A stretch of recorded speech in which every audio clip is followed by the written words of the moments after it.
Want to know how a collar can stand better on the body? The golden tip is in this tutorial. Follow along with me. First, for any style you want to draft, you need to create the basic pattern according to your own measurements taken on the body, or use the sizes from a sizing chart.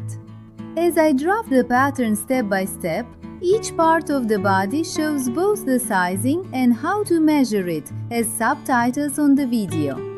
Watch the pattern drafting carefully because accurate measuring and drafting are essential for a well-fitted and perfect-looking garment. Stay with us to learn professional sewing techniques.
After drafting the sleeve, measure the armhole circumference with a standing tape. Then measure the armhole of the front and back bodies. The sleeve cap circumference should be 2 to 4 centimeters larger so that during sewing you can ease the sleeve cap and achieve a better looking sleeve. You can also draft both measurements the same, but in that case the sleeve will not have any ease.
Subscribe to my channel for many more sewing tips and pattern making tutorials. And don't forget to share your thoughts in the comments.